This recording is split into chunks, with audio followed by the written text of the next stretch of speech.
Welcome to the Camping and Caravanning Club series of how-to videos. In this video compilation we're going to share some simple tips and checks to stay safe and tour smarter in your motorhome this winter.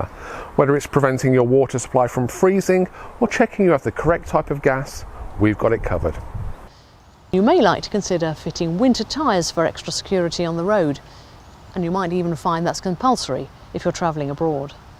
Next, we're going to check the tyres. You must always check the pressures before every trip. Also take a good look at them and make sure there are no splits, cracks or bulges. If you find any defects, get them professionally checked out. They may have to be replaced. That also applies to the spare wheel should you have one. If you don't have a spare, you may well have a mobility kit. Don't forget to check the age on this. The sealant does have an expiry date too.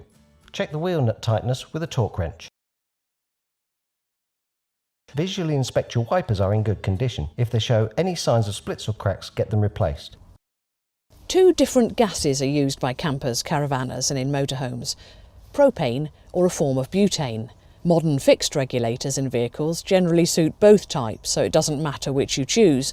Though if you're camping in temperatures at or below 4 Celsius, standard butane won't produce sufficient gas, so you'll need to use propane. Blinds like this are great for privacy, but you may like to consider thermal screens as well to keep the heat in. Those that fit on the outside are more of a hassle to fit, but also more effective at keeping the heat in.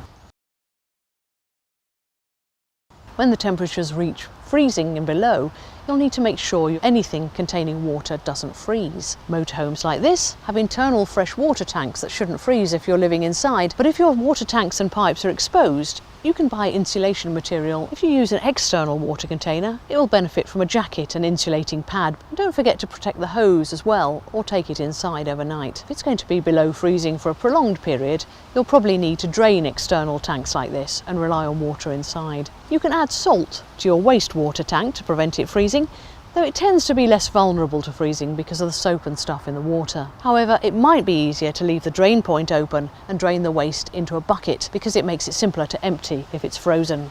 If you found this video useful, be sure to check out others in our how-to series on our YouTube channel. Happy camping and caravanning.